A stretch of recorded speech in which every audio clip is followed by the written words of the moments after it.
Olá, tudo bem?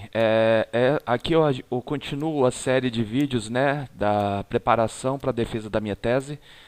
Hoje eu vou trazer um resumo de algumas questões relativas à tese e vou tentar me aprofundar nos conceitos, né, de projeto esportivo de caráter social, que foi cunhado pela Sheila Antunes, e no design de projetos esportivos sociais, que é da teoria do Goff-Nichols, tá? E já tentar fazer algumas amarrações entre, entre essas literaturas. Bem, a tese, até o momento, em caráter provisório, tem o título aí de Esporte, Crianças e Adolescentes, Inclusão Social em Programa de Educação Olímpica, sob uma perspectiva semiótica. É, Esporte, crianças e adolescentes. É uma relação do esporte com essa faixa etária, porque as experiências que são relatadas pelos egressos já adultos, né, que já participaram do projeto, eles fazem um olhar para o passado, de quando eles eram crianças e adolescentes, e como essa relação com o esporte se deu. E a partir desse olhar, né, dessas crianças, desses adultos na atualidade, né, das pessoas que já passaram pelo projeto esportivo, olhando para trás quando eram crianças e adolescentes, essa relação com o esporte e se isso proporcionou uma inclusão social. Então, o conceito de inclusão social que eu trabalho é aquele trazido pelo Bailey. Vou descrever ele um pouquinho mais à frente novamente, né? A questão do programa de educação olímpica. Eu vou tratar no próximo vídeo os temas educacionais do olimpismo, né, que são trazidos pela Binder 2012. E a perspectiva semiótica é da semiótica persiana, tá? É a semiótica americana. E essa parte da semiótica, que é a ciência dos signos, né, das representações, né, eu vou trazer mais para o capítulo final.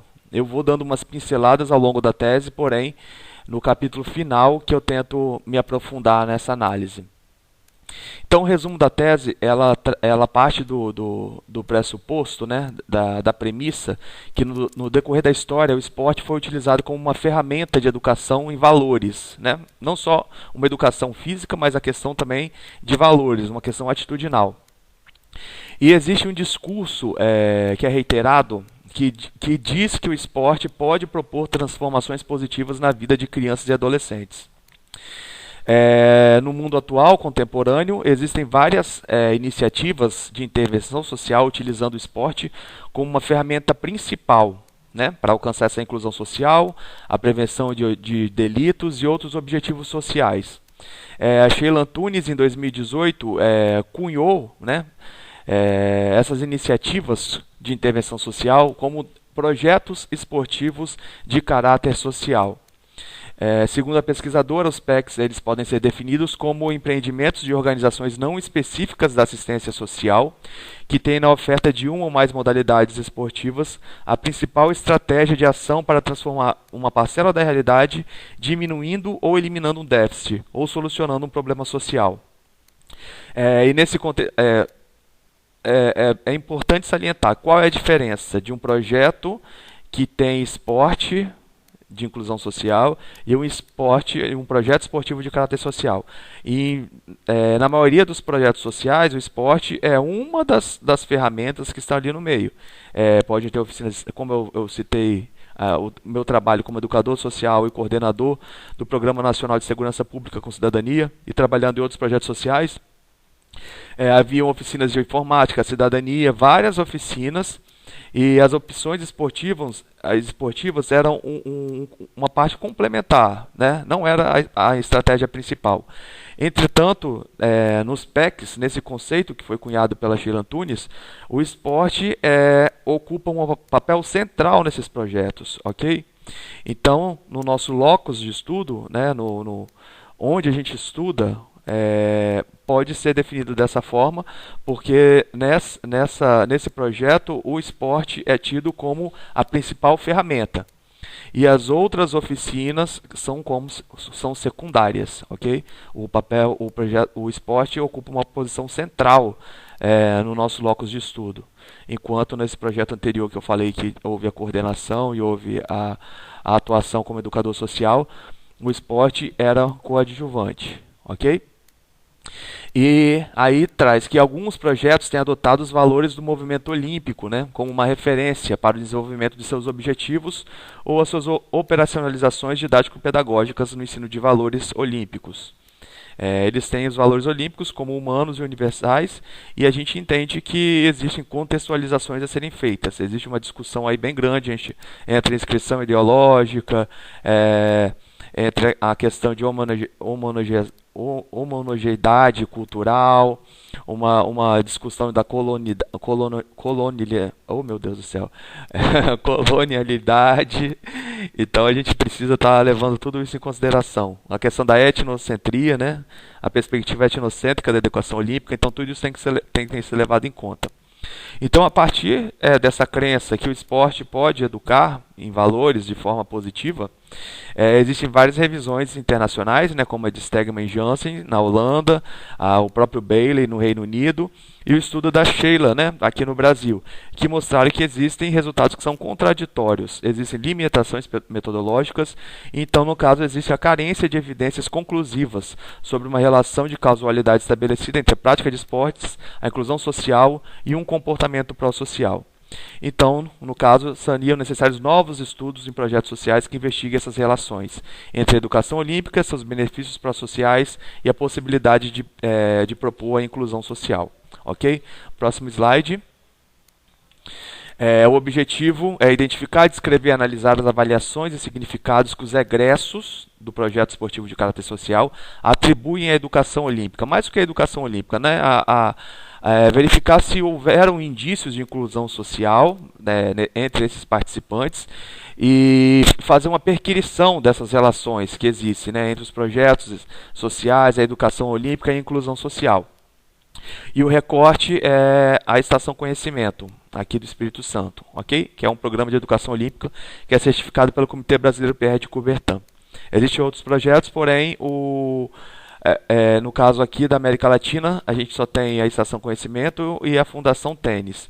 E por conta da pandemia, a possibilidade da gente estar trabalhando com a Fundação Tênis ficou limitada, tanto por conta da pandemia, a limitação de fazer a viagem, como também a Fundação Tênis passava ou passa por um processo de compliance à Lei Geral de Proteção de Dados. Portanto, eles não puderam liberar dados de egressos para a gente continuar nossa pesquisa, a parte empírica. E a questão de pesquisa a participação em programa esportivo social de educação olímpica influenciou a inclusão social de crianças e adolescentes que foram expostos às práticas pedagógicas de seu currículo? Quais são os significados dessa participação para os egressos dos programas analisados? A nossa metodologia é de métodos mistos, para poder buscar compreender esse fenômeno. Então a gente relaciona os PECs com os temas educacionais olimpismos e os significados percebidos pelos seus ex-participantes. Aí o significado a gente trata já no último capítulo, né, na questão semiótica, né, como os signos produzidos, né, pela educação olímpica reverberaram nos jovens e eles, enquanto interpretantes desses signos, como eles ressignificaram essa educação recebida. Essa pesquisa ela é de tipo ex post facto, o que significa que a gente não fez uma análise de antes e depois. A gente parte do pressuposto da experiência vivida. Então a gente conversa com os egressos que já passaram pela experiência. Eles, com o olhar de hoje, olham para quando eram crianças e adolescentes e como essas experiências repercutiram ao longo da vida, os impactaram, os afetaram e como essas experiências podem ter ou não influenciado nos seus parâmetros de inclusão social. A parte da coleta ou produção de dados, né, a gente utilizou-se de questionários com perguntas abertas e fechadas. Então, as fechadas a gente pôde produzir dados quantitativos, e com esses dados quantitativos a gente fez uma análise estatística, utilizando o teste exato de Fisher, e conseguimos algumas pistas. E a partir dessas pistas a gente analisou com as narrativas escritas do questionário aberto, E a partir desse momento foram formadas categorias a posteriori. E a partir dessas categorias a posteriori nós criamos alguns campos temáticos, algumas perguntas temáticas e fizemos um grupo focal com um número reduzido desses egressos, né? Que toparam continuar na pesquisa para poder esclarecer as novas dúvidas e aí sim fazer uma análise mais aprofundada na perspectiva da semiótica. Ok? A Diana Binder, que vai ser o tema do nosso próximo vídeo, ela fala que o legado da educação olímpica deveria ser uma ponte entre a busca pela excelência dos atletas de elite e a busca pelos sonhos de uma criança. Entretanto, a inclusão social só seria efetiva a partir da realização de parte desses sonhos em suas trajetórias de vida, justificando o argumento do esporte, da educação olímpica e do programa social como modificadores de realidades sociais. Então nós temos aí resultados provisórios. Não vou me aprofundar muito, mas tem a questão de gênero, que foi significativa. Gênero e a relação com habilidades e capacidades para a vida. Na relação etnia e a modalidade esportiva que participou, não demonstrou ter nenhuma influência. Né? Não teve nenhuma influência. Já a renda foi significativa na relação com a etnia e a renda foi significativa na relação entre os gêneros, na relação entre etnias, na auto-organização e disciplina, nas habilidades e capacidades para a vida, nas decisões comunitárias e na liderança comunitária. E outro valor que foi significativo é o tempo de participação no programa, que pareceu ser influente nas questões de aprender coisas novas, que foi um resultado até contraditório, nas habilidades e capacidades para a vida e nas capacidades de decisão. Então esses foram os resultados da parte estatística. E aí a gente começou a fazer, tem as considerações finais aí que eu trato, que já são análises das narrativas, que eu não vou me aprofundar nesse momento, porque a gente ainda está numa fase de amadurecimento da questão semiótica. Daí a continuação, né, dos resultados provisórios, e a gente vai continuar procurando mais indícios para poder finalizar melhor. No primeiro capítulo, a gente inicia fazendo justamente um ensaio que foi até produzido no Journal of Home Sport and Exercise, que fala do esporte, dos valores educacionais olímpicos e da inclusão social. E quais são as aproximações que são possíveis entre esses conceitos.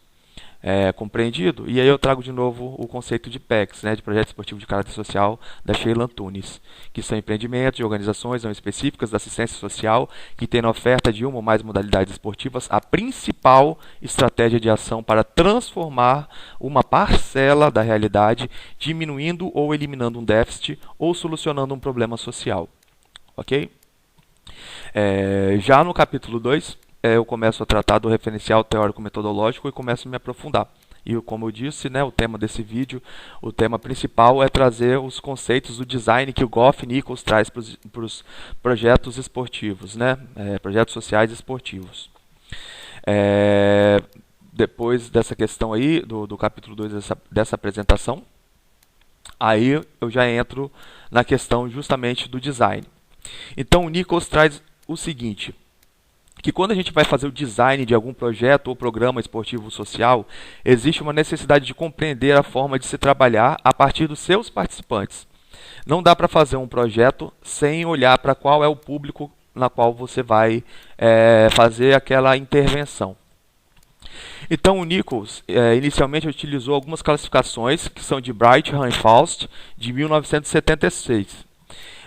Que ele afirma que existem formas de intervenção primária, secundária e terciária. Na intervenção primária, seriam participantes sem risco social aparente, né? Porque a gente, né, não existe essa questão de não haver risco social, mas onde o risco teoricamente seria menor. Então seria um tipo de atuação. Já na atuação secundária, seriam participantes em risco social ou vulnerabilidade. Okay? Então, nesse tipo de público, a gente deveria trabalhar de uma forma diferenciada, segundo esses autores. E a terciária seriam participantes que já transgrediram a lei. E nesse caso, a gente deveria trabalhar com uma forma também diferente. Né? Então, participantes que estão em uma região que o risco social é baixo, trabalha de uma forma, participantes que estão em regiões que são consideradas vulneráveis, a gente trabalha de outra, e com participantes que já transgrediram a lei, trabalharia-se de outra forma. Então o Nichols completa que o design do projeto ou programa seria, então, no caso, a soma do risco, né, dessas três formas de se trabalhar, com os mecanismos, que aí ele também traz três mecanismos: o mecanismo da distração, o mecanismo da retenção e o mecanismo do desenvolvimento pró-social. E as suas formas de avaliação de resultados em relação aos objetivos, que essa é a principal lacuna que todos os estudos até o momento têm demonstrado nos projetos esportivos de caráter social. A principal lacuna é essa. O objetivo, sempre falar, o objetivo é incluir socialmente, o objetivo é tirar o jovem da rua para ele tenha uma vida melhor, e que o esporte transforma, e que o esporte é bom, que o esporte é bacana. Porém, as formas de avaliação desses resultados são carentes. Então, o objetivo dessa tese principal é formar uma forma de avaliação de resultado, tá? Mas não uma forma de resultado principal. A intenção principal não é avaliar o projeto esportivo, mas a questão de como os egressos ressignificaram essa participação. Então, é uma forma de propor formas de avaliação, ajudar a pensar formas de avaliação, ok? Mais do que um caráter pragmático, mas uma forma da gente fazer um exercício mental para poder propor formas de avaliação de resultados em outros projetos de uma forma mais assertiva, ok? Então, de antemão, a gente sabe que os valores educacionais olímpicos, né, eles são eurocentrados, a gente já sabe, Coubertin, origem europeia, Coubertin francês, fã do esporte inglês, e bebe da filosofia grega, né, filosofia esportiva, né, entre aspas aí, né, da questão atlética, aliada a valores gregos. Então ela é eurocentrada.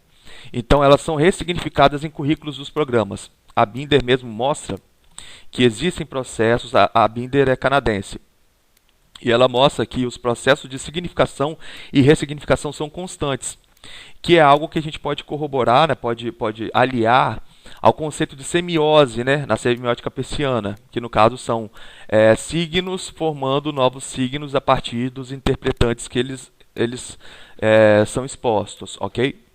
E finalmente cada participante faz essa ressignificação, e essas afetações, né, esses signos, podem ou não impactar as trajetórias de vida. E podem impactar também de formas positivas ou de formas negativas. Então a gente não tem que partir desse pressuposto, né, da dúvida. Além disso, esses valores também podem incluir, excluir ou ser indiferentes aos seus praticantes. Então, o processo de perquirição, que é esse processo que o Peirce ele classifica, né, perquirição, que é um processo de admitir-se que não se tem conhecimento satisfatório e partir em busca de um conhecimento mais refinado. Então, a presente tese busca por indícios de inclusão social, as sensações, que são primeiridades semióticas das experiências, os fatos, né, que são secundidades semióticas, e os significados percebidos pelos egressos, que são as reflexões ou as terceiridades semióticas. Próximo slide. A gente tem aí, repetindo o quadro do vídeo anterior, que é o do conceito do Bailey, só das dimensões que a gente trabalha para poder organizar o pensamento dessa tese: a dimensão espacial, relacional, funcional e de poder. A relacional tem o conceito de aproximar as diferenças e as distâncias econômicas e sociais dos indivíduos. E a prática esportiva. Quais são os possíveis efeitos da prática esportiva dentro dessa dimensão espacial? Unir indivíduos de contextos econômicos e sociais diversos em um interesse compartilhado e valorizado. Na dimensão relacional, o conceito é gerar um senso de pertencimento e aceitação. E a prática esportiva tem alguns possíveis efeitos, que é oferecer um senso de pertencimento a um time, a um clube ou a um programa. É uma visão que a gente vê que tem um limite aí, mas dá para extrapolar ou reduzir, ou limitar. Na dimensão funcional, o conceito é aumentar o conhecimento, as habilidades e a compreensão dos indivíduos. E a prática esportiva, os possíveis efeitos são de prover oportunidades de desenvolvimento de capacidades e competências consideradas valiosas. E a última dimensão, que é de poder, que tem um conceito que é mudar o local de controle do poder. E os possíveis efeitos da prática esportiva seriam aumentar o capital comunitário, espalhando as redes sociais e aumentando a coesão da comunidade e orgulho cívico. É uma possibilidade da prática esportiva. Então, tem o efeito, como a gente já falou antes, potencial.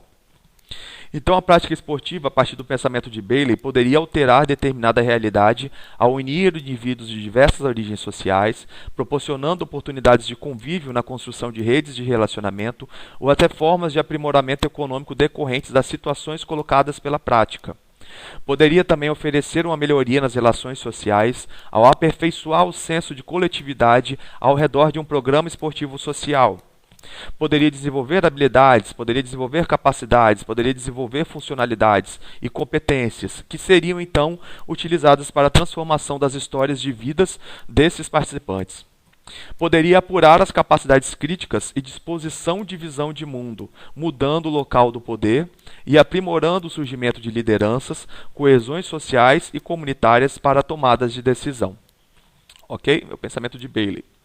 E aí se relaciona com o de Nichols, que ele traz que o papel do esporte pode gerar impactos positivos dependendo de planejamento e avaliação de evidências, trazendo uma categorização, como a gente já falou, de redução a partir do nível de risco dos participantes. Que aí vem a redução primária. Qual é o conceito? Promoção de condições que evitem condutas negativas e estimulem as positivas. O objetivo? Melhorar a comunidade. Redução secundária, qual é o conceito? Identificação de territórios vulneráveis e intervenção na direção da prevenção. Qual é o objetivo? Prevenir grupos de risco. E já a redução terciária, qual é o conceito? Trabalhar com aqueles já identificados como transgressores da lei e o objetivo? Reeducar e prevenir a reincidência. Então, a partir dessa tipologia, Bright e Faust, eles apontam que a classificação dos programas a partir dos riscos dos participantes da intervenção precisam ser levadas em consideração. No primeiro não há um risco iminente, entretanto direciona-se a modificação de condições de risco no ambiente físico e social em geral como esforço de prevenção. No segundo, identificam-se regiões vulneráveis e dentro deste local pretende-se prevenir a transgressão da lei desses grupos. Próximo slide. E a partir dessa, a transgressão da lei de grupos que vivem em circunstâncias consideradas de risco. Já na terceira, com indivíduos que já transgrediram a lei, se buscaria a prevenção da reincidência. Esse modelo conceitual ajudaria a compreender os esforços na prevenção de crimes, na intenção de oferecer suporte à discussão interminável entre aqueles que advogam a punição e aqueles que acreditam em um tratamento, né? São dois extremos aí que o Bright e Faust trazem para o conceito, para contribuir com o pensamento do Nichols.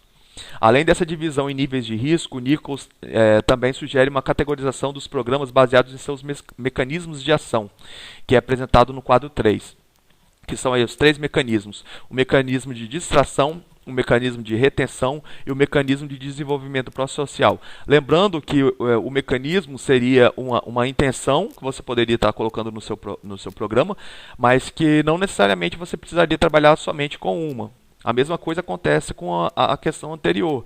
A gente vê ali que o projeto que a gente estuda, por exemplo, ele fala que ele vai tentar atuar com crianças e adolescentes de regiões vulneráveis. Então a gente bota na redução secundária.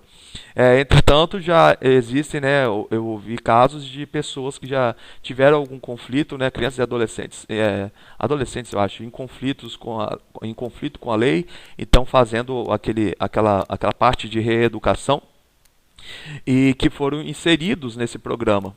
Então aí já seria uma forma terciária. Então a intenção principal do projeto é trabalhar na redução secundária, entretanto já houve casos da inserção de pessoas da redução terciária. E no quadro 3 é a mesma coisa, a gente pode estar no discurso, né, numa análise documental que foi feita, tentar dizer que a nossa intenção no projeto é promover o desenvolvimento pró-social. Entretanto, o mecanismo da distração e o mecanismo da retenção também pode estar ativos ali, mesmo que seja inconsciente ou sem interesse da gestão do projeto. Então, o mecanismo da distração, qual é o conceito dele?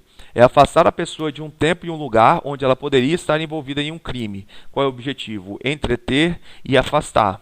A gente pode aliar com aquele conceito de tirar as crianças da rua, né? É o mecanismo de retenção. Quando a pessoa acredita estar mais propensa a ser pega se cometer um crime. Qual seria o objetivo? Desestimular e conscientizar. Então, se você coloca a pessoa em um determinado ambiente onde existem alguns constrangimentos que esse ambiente promove, você promove uma disciplinarização e, no caso, a pessoa acaba mudando a sua conduta por um medo de desvio, né? De desviar de algum padrão. E já no desenvolvimento pró-social, o conceito é do envolvimento do autodesenvolvimento, que é facilitado por melhoras paralelas na autoestima, no local de controle e habilidades cognitivas dirigidas por valores pró-sociais. E esses valores pró-sociais, no projeto que a gente estuda, ele é pensado como se fossem os temas educacionais do olimpismo. E o objetivo seria desenvolver ou aprimorar. Então, entre os três mecanismos de ação dos programas, a primeira categoria, a distração, pretende entreter e afastar os indivíduos de situações onde o crime poderia ser cometido, ocupando o tempo livre e evitando o tédio.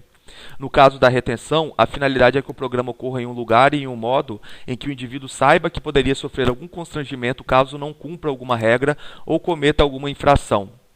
Assim, ele se sentiria desestimulado a cometer qualquer tipo de crime, pois estaria mais propenso a ser pego. Já no caso do desenvolvimento pró-social, pretende-se trabalhar o desenvolvimento e o aprimoramento pessoal, na intenção de modificar algum comportamento, sendo preferido para atuar com os que já cometeram algum crime, trabalhando a reflexão sobre a atitude. Tudo isso daí é pensamento de Nichols, tá? Paráfrase do livro do Nichols. Então, a tipologia do programa seria uma combinação do nível de risco dos participantes com o seu mecanismo, para a partir daí planejar o design do programa, definir qual seria o papel do esporte dentro dele e como fazer a sua avaliação. O design e a avaliação devem começar a partir de uma teoria de mudança, justificando sua ação pela modificação de alguma realidade, com base em evidências que podem ter diferentes concepções metodológicas e ser influenciadas pelo juízo de valor de quem as produz. Isso também é paráfrase do Nichols. Já aí, partindo para a finalização, é o desenho do processo qualitativo da tese em curso. Na fase 1, a gente tem a ideia inicial, que seria a participação em programa de educação olímpica influenciou a inclusão social dos egressos?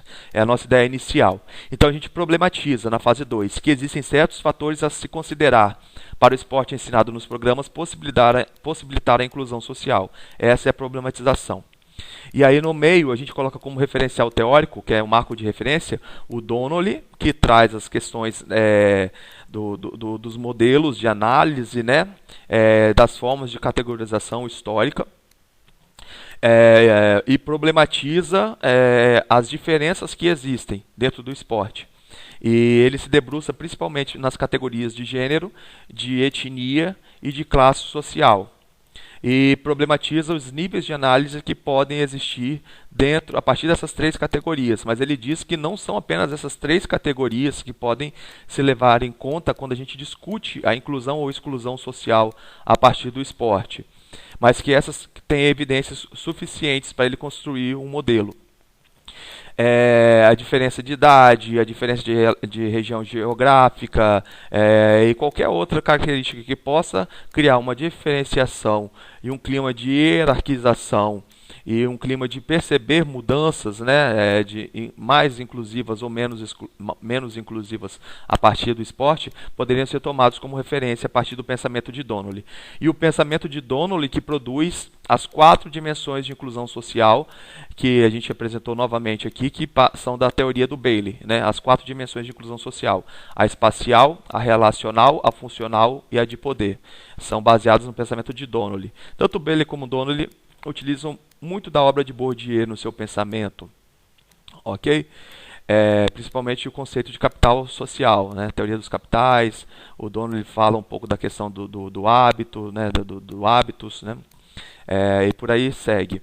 Peirce 2003 é a nossa base para análise semiótica, que é a análise dos signos, dos significados. Nós vamos nos aprofundar também mais para frente. Nichols foi o tema principal desse vídeo, que foi mostrar as categorias que ele traz para discutir o desenho, a avaliação, o design, os níveis de risco e os mecanismos de atuação dentro de projetos esportivos de caráter social. Já o projeto esportivo de caráter social é um conceito da Sheila Antunes. E também outro referencial teórico importante é Binder, 2012, que traz os temas educacionais do olimpismo, porque os temas educacionais do olimpismo são tidos como referencial pedagógico do projeto esportivo que nós analisamos. E o COI 2021, a gente tem o Manual de Educação Olímpica, que ficou como um referencial teórico, mas para a gente fazer uma análise dele, ter como um norte ali para a gente poder compreender algumas questões de como se dão essa experiência pedagógica, como ela é passada, né? Como essa questão homogênea vem, né? Vem internacionalmente aqui para o Brasil. E tem uma análise documental que a gente faz específica da Estação Conhecimento para poder tentar entender como é ressignificado. Como a Estação Conhecimento tem os seus pensamentos também a partir desse manual olímpico que o COI promove. A fase 3 é a imersão inicial ao campo. Havia uma previsão bem diferente, agora que a gente está na reta final, a gente percebeu que foi totalmente limitada pela pandemia da Covid-19. Então a gente conseguiu contato com gestores, com professores, com os egressos, mas de forma extremamente limitada. A nossa intenção era realmente participar do programa, entrar lá dentro. Lógico, a gente sabe que o que está sendo ensinado nos dias atuais se perderia um pouquinho numa pesquisa como essa de caráter ex post facto, visto que as pessoas que participaram da pesquisa são egressos, né, que já viveram as experiências. Então a gente participaria de experiências que estão acontecendo hoje, mas que talvez não guardariam tantas relações como as experiências que os egressos tiveram no seu período. Ok? Mas a gente tinha essa pretensão e não conseguimos por causa da pandemia. Iniciou a pandemia, todos os projetos foram fechados, houve alteração. Vocês vão ver nos capítulos finais, nas falas dos jovens, como essa participação modificou, tanto por causa da pandemia, e como ela se modificou também ao decorrer do tempo, né?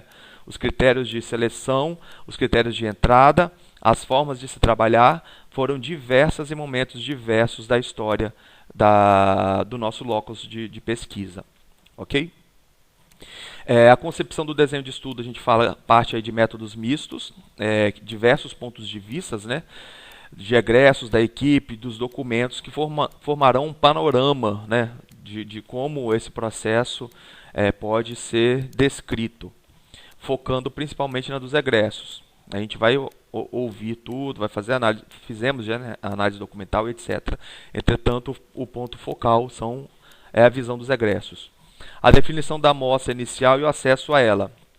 Os egressos já narraram, né, no caso, suas histórias de vida e o impacto da participação no programa em suas trajetórias.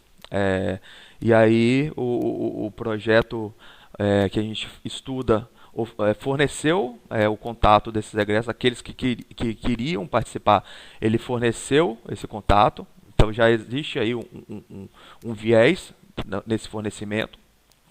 Depois houve um outro contato para poder confirmar essa necessidade, e depois eles tiveram que, quando for todas as fases de coleta, essa confirmação era sempre reestabelecida, né, para a gente evitar qualquer constrangimento, sabendo que eles têm o direito tanto da privacidade como de sair da pesquisa a qualquer momento. Isso sempre foi deixado claro. Na fase de produção dos dados, que é a fase 6, a gente utilizou questionários com perguntas fechadas e abertas.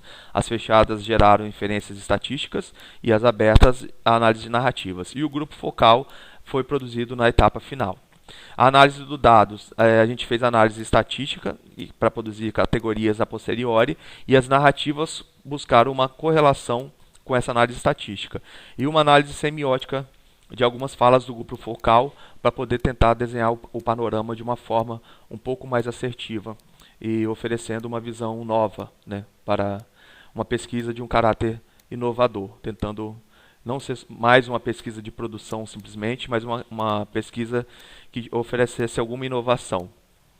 A interpretação dos resultados, a gente fez inferências e buscas por evidências que possam responder à pergunta proposta na ideia inicial, que é: a participação em programa de educação olímpica influenciou a inclusão social dos egressos? E na elaboração do relatório, a gente está na fase, já terminamos agora, né, a redação final da tese, com os principais achados e as contribuições relevantes para a comunidade científica. Essa daí é a capa do livro do Goff Nichols, que traz aqueles conceitos principais que foram trabalhados, ok? Ele fala aí, ó, o esporte e a redução da criminalidade, quais são os papéis do esporte em reduzir o crime na juventude. A imagem aí mostra em cima ali, ó, watch out, there are kids about. Preste atenção que existem crianças ao redor, e aqui no cantinho dá para ver que é um go slow, né, vai devagar. E aí ele faz algumas questões, algumas perguntas que no decorrer do livro ele responde, né?